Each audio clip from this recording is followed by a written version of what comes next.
His Excellency, the New Zealand High Commissioner, Mr. Jonathan Kerr, Chairperson of Leadership Fiji, Mr. William Parkinson, the Dean of the Faculty of Science, Ms. Angela Jakan, members of Leadership Fiji Board, and alumni present, members, panel of speakers, delegates, ladies and gentlemen and students, Bulbinaka and Namaste, and a very good morning to you all. Thank you for the kind invitation to be here to give the opening address at this very important national dialogue titled Substance Abuse. Let's talk about it. Finding a Fijian solution. It is indeed a pleasure to be here in a room filled with committed individuals and a community who have come together to dialogue and have conversations, talanoa, to help find solutions to this growing problem of drug and substance abuse in Fiji. Let me say, ladies and gentlemen, that as Minister responsible for law and order, it bothers me, both as a parent and of course as a responsible citizen of this country, to see the indulgence of drug abuse in schools and of course amongst our youths.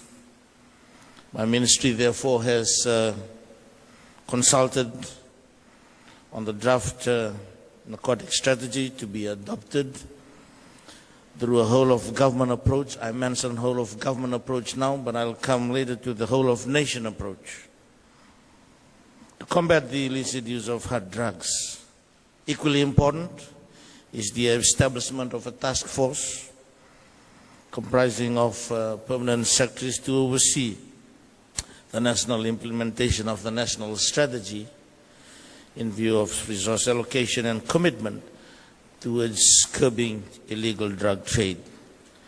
The involvement of experts, and I wish to acknowledge all the stakeholders who are here in the room today, and of course those that are not present as well. On behalf of government, let me acknowledge all of us, because I think in this we have to take responsibility. As Mr. Parkinson has said, when things go wrong, it is always government that is blamed. That's normal. But I always argue that there is no government without people. There is no government without communities. There is no government without agencies. We make up government.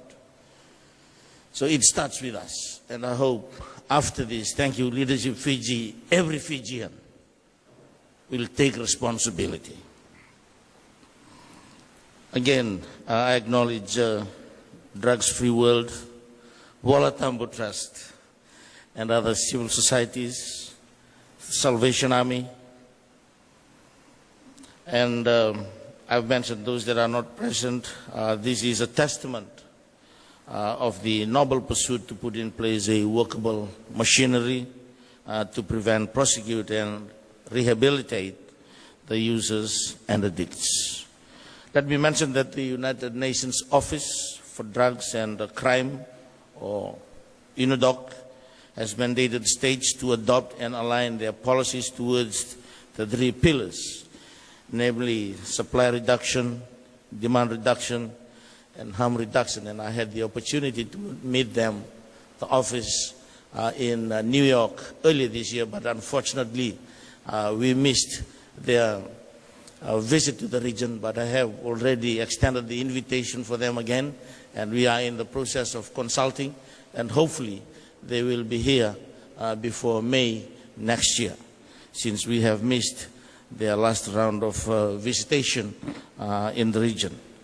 Ladies and gentlemen, the streamlining of government processes in strengthening the three key pillars paves the way forward to tackling drugs in various ways, including heightening border security, enhanced law enforcement capabilities, and strengthening legislations. And the three pillars, according to UNODC, supply reduction, demand reduction, and harm reduction. Let me also acknowledge the University of the South Pacific for the partnership between the university and the ministry. We have to go with technology.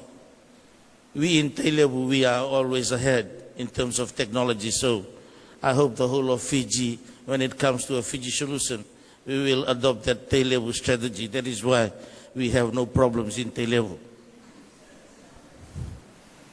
A lot of problems in Vanuatu, Dr. Dakubula.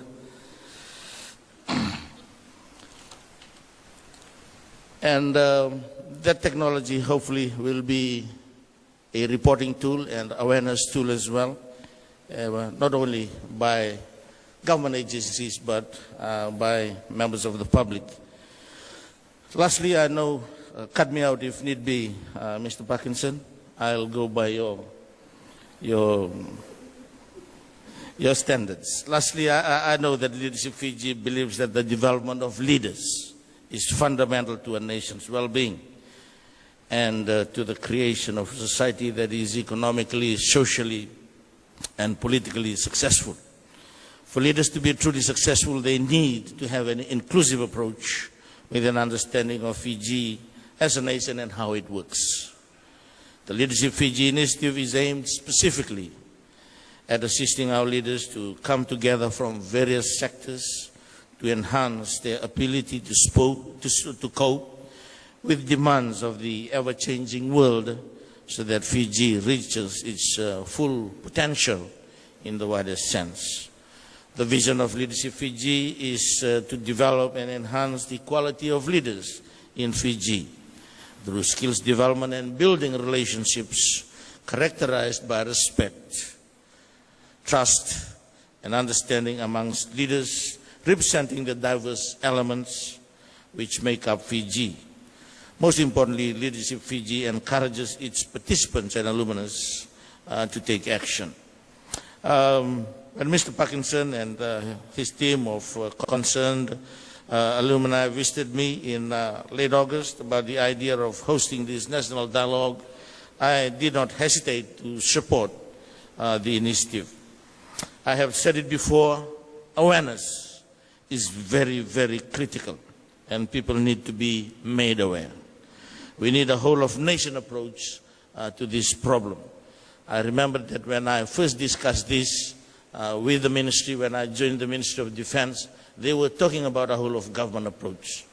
But I intervened and made it very clear from the beginning, this is not about whole-of-government. This is about a whole-of-nation approach. Everybody has to be aware, and everybody has to shoulder the responsibility, because it is critical for the Fiji that we want to create. The idea to convene the key stakeholders and the community in conversations as such to find solutions to Fiji's drug problem is the essence of what Leadership Fiji drives, and that is leadership is action and not a position. Let me congratulate the founders of Leadership Fiji for their vision, and the participants and the alumnus and fellows who have gone through the program for their passionate contributions to the respective community, projects and initiatives, and to Fiji as a whole. Let me acknowledge the New Zealand government, Excellency, New Zealand High Commissioner, who are one of the founding partners of Leadership Fiji for helping support this dialogue, and the University of the South Pacific for providing the venue to convene this. Big thank you to all the speakers who have pledged their time to be part of the conversation today. It is with great pleasure that I declare this dialogue open and wish you all the very best with your deliberations. I look forward to seeing the outcomes and commit to ensuring that the suggestions, the ideas will be taken forward into formulating national policies and strategies to eradicate this drug and substance abuse problem here in our beloved Fiji. God bless you. Thank you. Vinawalevu Dhanyabad.